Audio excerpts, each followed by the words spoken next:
ಈ ರೀಡಿಂಗ್ ನಿಮಗೆ ಅನ್ವಯಿಸಿದರೆ ಅಥವಾ ರೆಸೊನೇಟ್ ಆದರೆ ಮಾತ್ರ ತೊಗೊಳ್ಳಿ, ಇಲ್ಲಾಂದರೆ ಬಿಟ್ಬಿಡಿ. ಇದು ಒಂದು ಜನರಲ್ ರೀಡಿಂಗ್ ಮಾತ್ರ ಆಗಿರುತ್ತೆ. ಕಾರ್ಡ್ಸ್ನ ಶಫಲ್ ಮಾಡಿದಾಗ ನನಗೆ ಫಸ್ಟ್ ಕಾರ್ಡ್ ಸನ್ ಕಾರ್ಡ್ ಬಂದಿದೆ. ಯಾವಾಗಲೂ ಹೇಳೋ ಹಾಗೆ ಇಡೀ ಟ್ಯಾರೋ ಡೆಕ್ಕಲ್ಲೇ sun card is a positive card ಅಂತ ನಾನು ಹೇಳ್ತೀನಿ. ಸನ್ ಕಾರ್ಡ್ ಒಂದು ಖುಷಿ, ಸಂತೋಷನ, ಹ್ಯಾಪಿನೆಸ್ನ, ಜಾಯ್ಫುಲ್ನೆಸ್ನ ರೀಪ್ರೆಸೆಂಟ್ ಮಾಡುತ್ತೆ.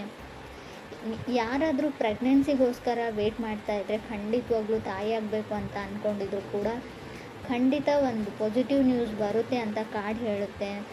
ಅಥವಾ ಯಾರನ್ನಾದರೂ ನೀವು ಅರ್ಥ ಮಾಡ್ಕೊಳ್ಳೋಕ್ಕೆ ತುಂಬ ಟ್ರಬಲ್ ಅಂತ ಹೇಳ್ತೀನಿ, ತೊಂದರೆ ಪಡ್ತಾಯಿದ್ರೆ, ಆ ವ್ಯಕ್ತಿ ಅರ್ಥನೇ ಆಗ್ತಾಯಿಲ್ಲ ಅಂತ ಅನ್ನಿಸ್ತಾ ಇದ್ದರೆ ಅದರ್ ಪರ್ಸನ್ಗೂ ಅಥವಾ ನಿಮಗೂ ಈ ಥರ ಫೀಲ್ ಆದರೆ, ಸೊ ಅರ್ಥ ಸ್ಟಾರ್ಟ್ ಆಗಿದೆ ಇತ್ತೀಚೆಗೆ ಅಂತ ಹೇಳ್ಬೋದು. ಸಕ್ಸಸ್ ಅಂತ ಹೇಳ್ತೀನಿ, ನೇಮ್ ಆ್ಯಂಡ್ ಫೇಮ್ ಅಂತ ಹೇಳ್ಬೋದು. ಸೊ ಅನ್ಕಂಟ್ರೋಲೇಬಲ್ ಫೀಲಿಂಗ್ಸ್ ಇದ್ದರೂ ಕೂಡ ಕೆಲವೊಮ್ಮೆ ಸನ್ ಕಾರ್ಡ್ ಬಂದಿರುತ್ತೆ. ಯಾವ ಥರ ಅಂದರೆ ನಿಮ್ಮ ಫೀಲಿಂಗ್ಸ್ನ ನೀವು ಕಂಟ್ರೋಲ್ ಮಾಡ್ಕೊಳ್ಳೋಕ್ಕೆ ಆಗ್ತಾಯಿಲ್ಲ ಕೆಲವ್ರಿಗೆ, ತುಂಬ ಟೆಂಪ್ಟಿಂಗ್ ಫೀಲ್ ಅದಲ್ಲಿ ಕೆಲವ್ರು ಇದ್ದೀರಾ. ಸನ್ ಕಾರ್ಡ್ ಫಸ್ಟ್ ಕಾರ್ಡ್ ಬಂದಿರೋದ್ರಿಂದ ಸೊ ಏನೇನೋ ಆಗ್ತಾಯಿದೆ ಲೈಫಲ್ಲಿ. ಸ್ಟಾರ್ಟಿಂಗ್ ಎಕ್ಸ್ಪೀರಿಯನ್ಸ್ ಅಂತ ಹೇಳ್ಬೋದು, ಫಸ್ಟ್ ಟೈಮ್ ಅಂತ ಹೇಳ್ತೀವಲ್ಲ, ಯಾರ ಮೇಲೂ ತುಂಬ ಹೆವಿ ಲವ್ ಆಗಿದೆ ನಿಮಗೂ ಅಥವಾ ಅದರ್ ಪರ್ಸನ್ಗೂ. ಸೊ ಅನ್ಕಂಟ್ರೋಲೇಬಲ್ ಫೀಲಿಂಗ್ಸ್ ಅಂತ ಹೇಳ್ಬೋದು. ಕೆಲವರಿಗೆ ವೆಕೇಷನ್ನ ಅಗತ್ಯ ಇದ್ದರೂ ಕೂಡ ಸನ್ ಕಾರ್ಡ್ ಬಂದಿರುತ್ತೆ ನಿಮಗೂ ಅಥವಾ ನಿಮ್ಮ ಪಾರ್ಟ್ನರ್ಗೂ. ಸೆಕೆಂಡ್ ಕಾರ್ಡ್ ನನಗೆ ಡೆವಿಲ್ ಕಾರ್ಡ್ ಬಂದಿದೆ. ಸೊ ಮೇ ಬಿ ಜಾಬ್ನ ಕ್ವಿಟ್ ಮಾಡಬೇಕು ಅಂತ ಅನ್ನಿಸ್ತಾ ಇರ್ಬೋದು ಕೆಲವರಿಗೆ. ಸೊ ಮೇ ಬಿ ಏನೋ ರಾಂಗ್ ಆಗ್ತಾ ಇದೆ, ನನ್ನ ಜೊತೆ ಏನೋ ತಪ್ಪಾಗ್ತಾ ಇದೆ, ಇಲ್ಲೇನೋ ಸರಿ ಇಲ್ಲ ಅಂತ ಅನ್ನಿಸ್ತಾ ಇದೆ. ಕೆಲವರು ಡೌಟ್ ಬರೋಕ್ಕೆ ಸ್ಟಾರ್ಟ್ ಆಗಿದೆ. ಸೊ ನಾನು ತುಂಬ ವರ್ಕ್ ಮಾಡ್ತಾಯಿದ್ದೀನಿ, ನಾನು ತುಂಬ ಹಾರ್ಡ್ ವರ್ಕರ್ ಇದ್ದೀನಿ. ಸೊ ನನ್ನ ಶ್ರಮಕ್ಕೆ ಇಲ್ಲಿ ಪ್ರತಿಫಲ ಇಲ್ಲ ಅಂತ ನಿಮಗೂ ಅಥವಾ ಕೆಲವ್ರಿಗೆ ಅನ್ನಿಸ್ತಾ ಇದೆ. ಡಿಸಾಸ್ಟರ್ಸ್ ಅಂತ ಹೇಳ್ಬೋದು. ತುಂಬ ಪೊಸೆಸಿವ್ ಇದ್ದೀರಾ ನೀವು ಅಥವಾ ನಿಮ್ಮ ಪಾರ್ಟ್ನರು ತುಂಬ ಪೊಸೆಸಿವ್. ಸೊ ಯಾವ ಥರ ಅಂದರೆ ಕ್ರೀಪಿ ವೇಯಲ್ಲಿ ಅಂತ ಹೇಳ್ಬೋದು. ಸೊ ಪಾಸಿಟಿವ್ ಪೊಸೆಸಿವ್ನೆಸ್ ಅಲ್ಲ ಇದು, ತುಂಬ ನೆಗೆಟಿವಿಟಿ ಇದೆ, ಟಾಕ್ಸಿಕ್ ಎನರ್ಜಿ ಅಂತ ಹೇಳ್ತೀವಿ. ನಿಮ್ಮನ್ನು ಅವ್ರು ಫುಲ್ಲಿ ಕಂಟ್ರೋಲ್ ಮಾಡೋಕ್ಕೆ ಟ್ರೈ ಮಾಡ್ತಾ ಇದ್ದಾರೆ ನಿಮ್ಮ ಪಾರ್ಟ್ನರ್, ಅಥವಾ ನೀವು ಅವರನ್ನು ಆಲ್ರೆಡಿ ಮ್ಯಾರಿಡ್ ಇರ್ಬೋದು. ಅವ್ರ ಜೊತೆ ಯಾಕೆ ಮಾತಾಡಿದೆ, ಇವ್ರ ಜೊತೆ ಯಾಕೆ ಮಾತಾಡಿದೆ. ಸೊ ಅನುಮಾನ ಅಂತ ಹೇಳ್ತೀನಿ, ತುಂಬ ಡೌಟ್ಸ್ ಇದೆ ಅವ್ರಿಗೆ. ಥರ್ಡ್ ಕಾರ್ಡ್ ನನಗೆ ಮೆಜಿಷಿಯನ್ ಕಾರ್ಡ್ ಬಂದಿದೆ. ಮೇ ಬಿ ನೀವು ಕನೆಕ್ಟ್ ಆಗಿರೋ ವ್ಯಕ್ತಿ ವೃಶ್ಚಿಕ, ಮಿಥುನ ಅಥವಾ ಕನ್ಯಾ ರಾಶಿಯವರು ಆಗಿರ್ಬೋದು. ಬಿ ಕೇರ್ಫುಲ್ ಅಂತ ಹೇಳ್ತಾ ಇದೆ. ಎಸ್ಪೆಷಲಿ ನೀವು ಸೊ ನಾನು ಮಾತನ್ನು ರಾಂಗಾಗಿ ತೊಗೊಳ್ಬೇಡಿ. ಮೇ ಬಿ ಮಿಥುನ್ ರಾಶಿಯವ್ರ ಜೊತೆ ಕನೆಕ್ಟ್ ಆಗಿದ್ರೆ ಸ್ವಲ್ಪ ಕೇರ್ಫುಲ್ ಆಗಿರಿ ಅಂತ ಹೇಳುತ್ತೆ. ಎಲ್ರಿಗೂ ಅನ್ವಯಿಸಲ್ಲ ಫ್ರೆಂಡ್ಸ್, ಮತ್ತೆ ಹೇಳ್ತಾ ಇದ್ದೀನಿ, ಕೆಲವ್ರಿಗೆ ಮಾತ್ರ. ಕೆಲವರು ಡ್ರೀಮ್ ಅಂತ ಪಡ್ತಾಯಿದ್ರೆ ನಿಮ್ಮ ಲೈಫಲ್ಲಿ ಈ ವ್ಯಕ್ತಿನೇ ಬರಬೇಕು, ತುಂಬ ಕನಸುಗಳನ್ನ ಕಂಡ್ಕೊಂಡಿದ್ರೆ ಮೇ ಬಿ ಅವ್ರು ಸಿಂಹ ರಾಶಿ ಅಥವಾ ಮಕರ ರಾಶಿಯವ್ರ ಬಗ್ಗೆ ನೀವು ಕಟ್ಕೊಂಡಿರ್ಬೋದು ಅಂತ ಕಾರ್ಡ್ ಹೇಳುತ್ತೆ. ಫೋರ್ತ್ ಕಾರ್ಡ್ ನನಗೆ ನೈಟ್ ಆಫ್ ಪೆಂಟಿಕಲ್ಸ್ ಬಂದಿದೆ. ಮೇ ಬಿ ಮಕರ ರಾಶಿಯವ್ರ ಜೊತೆ ನೀವು ಕನೆಕ್ಟ್ ಆಗಿದ್ರೆ ಅವ್ರು ತುಂಬ ಅವ್ರ ಫೀಲಿಂಗ್ಸ್ನ ಕಂಟ್ರೋಲ್ ಮಾಡ್ಕೊಳ್ತಾರೆ, ಬಟ್ ನಿಮಗೆ ಅನ್ಕಂಟ್ರೋಲೇಬಲ್ ಫೀಲಿಂಗ್ಸ್ ಇದೆ ಅಂತ ಹೇಳ್ಬೋದು ಕಾರ್ಡ್ ನೋಡಿದರೆ. ಫೋರ್ತ್ ಕಾರ್ಡ್ ನನಗೆ ನೈಟ್ ಆಫ್ ಪೆಂಟಿಕಲ್ಸ್ ಬಂದಿದೆ. ಸೊ ಕೆಲವೊಮ್ಮೆ ನೈಟ್ ಆಫ್ ಪೆಂಟಿಕಲ್ಸ್ ಮಾಡೋದನ್ನು ಎಲ್ಲ ಮಾಡಿಬಿಡ್ತಾರೆ ನೀವು ಅಥವಾ ನಿಮ್ಮ ಪಾರ್ಟ್ನರು. ಸೊ ನಾನೇನೂ ಮಾಡಿಲ್ಲ ಅನ್ನೋ ರೀತಿ ಇರ್ತಾರೆ. ಸೊ ಸ್ಮೂತ್ ಕ್ರಿಮಿನಲ್ಸ್ ಅಂತ ಹೇಳ್ತೀವಿ. ಸೊ ಯಾವುದೋ ಒಂದು ತಪ್ಪು ಕೆಲಸ ಅಂತ ಹೇಳಲ್ಲ ಫ್ರೆಂಡ್. ಸೊ ಹೇಗೆ ನಿಮ್ಮನ್ನು ಪಡ್ಕೊಳ್ಬೇಕು ಅನ್ನೋದನ್ನೆಲ್ಲ ಅವ್ರು ಎಫರ್ಟ್ ಹಾಕಿ ಮಾಡಿಬಿಡ್ತಾರೆ. ಕೊನೆಗೆ ಅವ್ರ ಫೀಲಿಂಗ್ಸ್ನ ಶೇರ್ ಮಾಡ್ಕೊಳ್ಳೋ. ಸೊ ಬಂದು ನಿಮ್ಗೆ ಅವ್ರು ಪ್ರಪೋಸ್ ಮಾಡಲ್ಲ, ಹೇಳಲ್ಲ, ಅದನ್ನು ಮನಸ್ಸಲ್ಲೇ ಇಟ್ಕೊಂಡಿರ್ತಾರೆ. ಈ ಥರ ನೀವಿದ್ದೀರೋ ಅದರ್ ಪರ್ಸನ್ ಇದ್ದಾರೋ. ಸೊ ಏನೂ ಗೊತ್ತಿಲ್ಲ, ನನಗೇನೂ ಆಗಿಲ್ಲ, ಏನೂ ನಡೆದೇ ಇಲ್ಲ, ನನ್ನ ಮನಸ್ಸಲ್ಲಿ ಏನೂ ಇಲ್ಲ ಅನ್ನೋ ಥರ ಆ್ಯಕ್ಟ್ ಮಾಡ್ತೀರಾ ನೀವು ಅಥವಾ ಅದರ್ ಪರ್ಸನ್. ಕಾರ್ಡ್ ಹೇಳೋ ಪ್ರಕಾರ ತುಂಬ ಸೀಕ್ರೆಟಾಗಿ ಯಾರನ್ನು ಅಡ್ಮೈರ್ ಮಾಡ್ತಾ ಇದ್ದೀರಾ ಮನಸ್ಸಲ್ಲಿ ನೀವು ಅಥವಾ ಅದರ್ ಪರ್ಸನ್ನು ಅಂತ ಕ್ಲಿಯರಾಗಿ ಕಾರ್ಡಲ್ಲಿ ಗೊತ್ತಾಗ್ತಾ ಇದೆ. ತುಂಬ ಹೆವಿ ಲವ್ ಇದೆ, ಮನಸ್ಸಲ್ಲಿದ್ದಾರೆ ಆ ವ್ಯಕ್ತಿ, ಕನಸಲ್ಲಿ ಕೂಡ ಬರ್ತಾರೆ ಅಂತ ಹೇಳ್ಬೋದು. ಫಿಫ್ತ್ ಕಾರ್ಡ್ ನನಗೆ 8 ಆಫ್ ಸಾರ್ಡ್ಸ್ ಬಂದಿದೆ. ಫಿಫ್ತ್ ಪ್ಲೇಸಲ್ಲಿ 8 ಆಫ್ ಸಾರ್ಡ್ಸ್ ಬಂದರೆ ಲಾಸ್ಟ್ ಅಂತ ಅನಿಸುತ್ತೆ. ಲಾಸ್ಟ್ ಚಾನ್ಸ್ ಯಾರು ನಿಮ್ಗೆ ಕೊಡ್ತಾ ಇದ್ದಾರೆ, ಕೆಲವ್ರಿಗೆ ಹೇಳ್ತಾ ಇದ್ದಾರೆ ಇದೇ ಲಾಸ್ಟ್ ಆ್ಯಂಡ್ ಫೈನಲ್. ಮತ್ತೊಮ್ಮೆ ಈ ಥರ ತಪ್ಪು ರಿಪೀಟ್ ಆದರೆ ಸೊ ನನ್ನಿಂದ ಇದನ್ನು ಎಕ್ಸೆಪ್ಟ್ ಮಾಡೋಂಗಿಲ್ಲ ನೀನು, ನಾನು ಮತ್ತೆ ನಿನ್ನನ್ನು ಅಕ್ಸೆಪ್ಟ್ ಮಾಡ್ಕೊಳ್ತೀನಿ ಅಂತ. ಸೊ ಆ ಥರ ಯಾರೋ ನಿಮ್ಗೆ ಸರಿಯಾಗಿ ಆವಾಜ್ ಆಗ್ತಾ ಇದ್ದಾರೆ ಅಂತ ಕೂಡ ಹಾಕಿದ್ದಾರೆ ಆಲ್ರೆಡಿ ಅಂತ ಕೂಡ ಕಾರ್ಡ್ ಹೇಳ್ತಾ ಇದೆ. 6th ಕಾರ್ಡ್ ನನಗೆ 10 ಆಫ್ ವಾಂಡ್ಸ್ ಬಂದಿದೆ.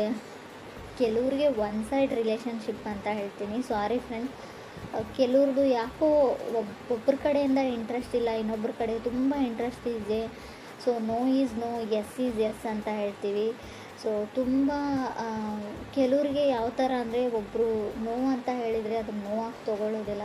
ಸೊ ಅವ್ರಿಗೆ ಇಷ್ಟ ಇಲ್ಲ ಅಂದರೆ ಅವ್ರ ಪಾಡಿಗೆ ಅವ್ರನ್ನ ಬಿಟ್ಬಿಡಿ, ಬ್ರೇಕಪ್ ಮಾಡ್ಕೊಳ್ಳಿ, ಮದುವೆ ಆಗಿದ್ದರೂ ಕೂಡ ಡಿವೋರ್ಸ್ ತೊಗೊಳ್ಳಿ ಅಂತ ಹೇಳ್ತೀನಿ. ಕೆಲವೊಮ್ಮೆ ತುಂಬ ಕ್ರೀಪಿ ಅಂತ ಆವಾಗಲೇ ಹೇಳಿದೆ, ತುಂಬ ಡೌಟ್ಸು ನಿಮ್ಮ ಮೇಲೆ, ಯಾವಾಗಲೂ ಅನುಮಾನ, ಯಾವಾಗಲೂ ಹರ್ಟ್ ಮಾಡ್ತಾರೆ. ಟಾಕ್ಸಿಕ್ ರಿಲೇಷನ್ಶಿಪ್ ಇದ್ದರೆ ಅದರಿಂದ ಹೊರಗಡೆ ಹೋಗಿ ನೀವು ಅಥವಾ ಅದರ್ ಪರ್ಸನ್. 7th ಕಾರ್ಡ್ ನನಗೆ ಟೆಂಪ್ರೆನ್ಸ್ ಕಾರ್ಡ್ ಬಂದಿದೆ. ಮೇ ಬಿ ಧನುರಾಶಿಯವ್ರ ಜೊತೆ ಕೆಲವರು ಕನೆಕ್ಟ್ ಆಗಿರ್ಬೋದು. ಸೊ ಹೋಲ್ಡ್ ಆನ್ ಅಂತ ಹೇಳ್ತೀನಿ, ಅವ್ರನ್ನ ಅವ್ರ ಪಾಡಿಗೆ ಬಿಟ್ಬಿಡಿ ಅಂತ ಕಾರ್ಡ್ ಹೇಳ್ತಾ ಇದೆ. ಯಾಕೋ ಗೊತ್ತಿಲ್ಲ ನನಗೆ. ಸೊ ಬ್ಯಾಲೆನ್ಸ್ ಕಮ್ಮಿ ಇದೆ. ಸೊ ನಿಮ್ಗೆ ಖಂಡಿತ ಅನಿಸುತ್ತಾ ಬ್ರೇಕಪ್ ಆಗಿದೆ, ಆಲ್ರೆಡಿ ದೂರ ಆಗಿದ್ದೀರಾ ನೀವು, ಮತ್ತೆ ಆ ವ್ಯಕ್ತಿ ಬೇಕು ಅಂತ ನಿಮ್ಗೆ ಅನ್ನಿಸ್ತಾ ಇದೆ, ನಿಜವಾಗ್ಲೂ ನಿಮಗೆ ಮನಸ್ಸಿಂದ ಬರ್ತಾ ಇದೆಯಾ ಆ ಮಾತು ಅಂತ ಇನ್ನೊಂದು ಸರ್ತಿ ಯೋಚನೆ ಮಾಡಿ ಅಂತ ಕಾರ್ಡ್ ಹೇಳುತ್ತೆ. 8th ಕಾರ್ಡ್ ನನಗೆ ಎಂಪ್ರರ್ ಬಂದಿದೆ. 9th ಕಾರ್ಡ್ ನನಗೆ 8 ಆಫ್ ವಾಂಡ್ಸ್ ಬಂದಿದೆ. ಮೇ ಬಿ ಕೆಲವರು ಮೀನ್ ರಾಶಿಯವ್ರ ಜೊತೆ ಕೂಡ ಕನೆಕ್ಟ್ ಆಗಿರ್ಬೋದು. ಕಾರ್ಡ್ ಹೇಳೋ ಪ್ರಕಾರ ನಿಮ್ಮನ್ನು ಯಾರೋ ಇಗ್ನೋರ್ ಮಾಡ್ತಾ ಇದ್ದಾರೆ ಅಥವಾ ನೀವು ಯಾರನ್ನೋ ಇಗ್ನೋರ್ ಮಾಡ್ತಾ ಇದ್ದೀರೋ. ಆಲ್ರೆಡಿ ನಾನು ಹೇಳಿದ್ದೀನಿ. ಸೊ ಯಾರಿಗಾದ್ರೂ ನೀವು ಪ್ರಪೋಸ್ ಮಾಡಿದರೆ, ಅವರು ನಿಮ್ಗೆ ಹೇಳಿದರೆ, ರಿಜೆಕ್ಟ್ ಮಾಡಿದರೆ, ನೋವು ಅಂತ ಹೇಳಿದರೆ ಅದನ್ನು ನೋವಾಗಿ ತೊಗೊಳ್ಳಿ, ಅದರಲ್ಲಿ ಏನೂ ತೊಂದರೆ ಇಲ್ಲ. ಅವ್ರ ಹಿಂದೆ ಬೀಳೋದ್ರಲ್ಲಿ ಯಾವುದೇ ಅರ್ಥ ಇಲ್ಲ. ಸೊ ನೀವು ಮಾಡ್ತಾ ಇದ್ದೀರಿ ಅಂತ ಹೇಳ್ತಾ ಇಲ್ಲ, ನಿಮಗೆ ಯಾರಾದರೂ ಈ ಥರ ಮಾಡ್ತಾ ಇರ್ಬೋದು. ಆಲ್ರೆಡಿ ನೀವು ಹೇಳಿದ್ದೀರಾ ಅದರ್ ಪರ್ಸನ್ಗೆ ನನಗೆ ಇಷ್ಟ ಇಲ್ಲ ಅಂತ. ಸೊ ಆದರೂ ಅವ್ರು ನಂಬ್ತಾ ಇಲ್ಲ, ಒಪ್ಕೊಳ್ತಾ ಇಲ್ಲ, ತುಂಬ ಇರಿಟೇಷನ್ ಅಥವಾ ಕಿರಿಕಿರಿ ಮಾಡ್ತಾ ಇದ್ದಾರೆ ಅಂತ ಅನ್ನಿಸ್ತಾ ಇದೆ ನಿಮಗೆ. ಖಂಡಿತವಾಗ್ಲೂ ಕ್ರಾಸ್ ವಾಚರ್ಸ್ ಯಾರಾದರೂ ನೋಡ್ತಾ ಇದ್ದರೆ, ಯಾರಾದರೂ ನಿಮ್ಗೆ ಹೇಳಿದರೆ, ಸೊ ನನಗಿಷ್ಟ ಇಲ್ಲ ಅಂತ ರಿಜೆಕ್ಟ್ ಮಾಡಿದರೆ ಖಂಡಿತ ಅವ್ರನ್ನ ಬಿಟ್ಬಿಡಿ. ಸೊ ಅವ್ರ ಹಿಂದೆ ಹೋಗಬೇಡಿ, ಅವ್ರನ್ನ ಫಾಲೋ ಮಾಡಬೇಡಿ. ಸೊ ತುಂಬ ಕ್ರೀಪಿ ಥಿಂಕ್ ಇದು ಮಾಡೋದು ಒಳ್ಳೆಯದಲ್ಲ ಅಂತ ಹೇಳ್ತಾ ಇದೆ ಕಾರ್ಡು. ಮೇ ಬಿ ನೀವೇ ತೊಂದರೆಯಲ್ಲಿ, ಫ್ಯೂಚರಲ್ಲಿ ನಿಮಗೆ ತೊಂದರೆ ಆಗಬಹುದು. 10th ಕಾರ್ಡ್ ನನಗೆ 6 ಆಫ್ ಸಾರ್ಡ್ಸ್ ಬಂದಿದೆ. ಕೆಲವೊಮ್ಮೆ 6 ಆಫ್ ಸಾರ್ಡ್ಸ್ 10th ಪ್ಲೇಸಲ್ಲಿ ಬಂದರೆ ಖಂಡಿತವಾಗ್ಲೂ ನಿಮ್ಗೆ ಅನ್ಸೋಕ್ಕೆ ಸ್ಟಾರ್ಟ್ ಆಗುತ್ತೆ, ಎಲ್ಲರೂ ನನ್ನನ್ನು ಇಗ್ನೋರ್ ಮಾಡ್ತಾ ಇದ್ದಾರೆ, ಯಾರೂ ನನ್ನನ್ನು ಕೇರ್ ಮಾಡ್ತಾ ಇಲ್ಲ ಅಂತ. ನಿಮಗೂ ಅಥವಾ ಅದರ್ ಪರ್ಸನ್ಗೂ, ಅಥವಾ ಅವ್ರಿಗೆ ನಾನು ಇಷ್ಟ ಆದರೂ ಕೂಡ ಇಗ್ನೋರ್ ಮಾಡೋ ರೀತಿ ಆ್ಯಕ್ಟ್ ಮಾಡ್ತಾ ಇದ್ದಾರೆ ಅಂತ ಅನ್ನಿಸ್ಬೋದು. ಬಟ್ ಆ ಥರ ಎಲ್ಲ ನಿಜವಾಗ್ಲೂ ಅವ್ರಿಗೆ ನೀವು ಇಷ್ಟ ಇಲ್ಲ, ಅವ್ರನ್ನ ಅವ್ರ ಪಾಡಿಗೆ ಬಿಟ್ಬಿಡಿ ಅಂತ ಕಾರ್ಡ್ ಹೇಳ್ತಾ ಇದೆ. ಕೆಲವ್ರಿಗೆ ಫ್ರೆಂಡ್ಸ್, ಎಲ್ರಿಗೂ ಅಲ್ಲ. So someone is coming back ಅಂತ ಹೇಳ್ತೀನಿ. ಶೋರಾಗಿ ಹೇಳೋದಾದರೆ, ಸೊ ಯಾರೋ ನಿಮ್ಮ ಎಕ್ಸು ನಿಮ್ಮ ಲೈಫಲ್ಲಿ ಮತ್ತೆ ಬರೋಕ್ಕೆ ತುಂಬ ಟ್ರೈ ಮಾಡ್ತಾ ಇದ್ದಾರೆ. ಕೆಲವೊಮ್ಮೆ 2nd ಪ್ಲೇಸಲ್ಲಿ ಡೆವಿಲ್ ಕಾರ್ಡ್ ಇರೋದ್ರಿಂದ ಕೆಲವರು ರಿಲೇಷನ್ಶಿಪ್ ಹಾಳಾಗೋಗಿದೆ. ಆಲ್ರೆಡಿ ನಿಮ್ಮ ಮದುವೆ ಆಗಿರ್ಬೋದು, ಡಿವೋರ್ಸ್ ತೊಗೊಳ್ಳೋದೇ ಒಳ್ಳೆಯದು ಅಂತ ನಾನು ಹೇಳ್ತಾ ಇದ್ದೀನಿ. ಯಾಕಂದರೆ ತುಂಬ ಟಾಕ್ಸಿಕ್ ಇದೆ ನಿಮ್ಮ ರಿಲೇಷನ್ಶಿಪ್ಪಲ್ಲಿ.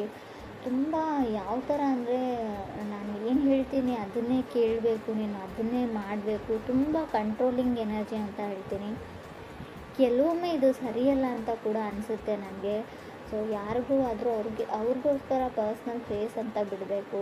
ಸೊ ಅವ್ರ ಪಾಡಿಗೆ ಅವ್ರು ಏನು ಮಾಡ್ತಾರೋ ಮಾಡಲಿ. ಸೊ ಅವ್ರ ಲೈಫಲ್ಲಿ ಕೂಡ ತುಂಬ ಎಲ್ಲನೂ ನನಗೆ ಹೇಳೇ ಮಾಡಬೇಕು, ನನಗೆ ಯಾವ ಥರ ಹೇಳ್ತೀನಿ ಅದೇ ಥರನೇ ಇರಬೇಕು ಅನ್ನೋದು ಕಂಟ್ರೋಲಿಂಗ್ ಎನರ್ಜಿ ಇದೆ. ಡಾಮಿನೇಟಿಂಗ್ ಅಂತ ಹೇಳ್ಬೋದು. ತುಂಬ ಯಾವ ಲೆವೆಲ್ಗೆ ಅಂದರೆ ನೆಗೆಟಿವ್ ಡಾಮಿನೇಷನ್ ಇದೆ ಇಲ್ಲಿ.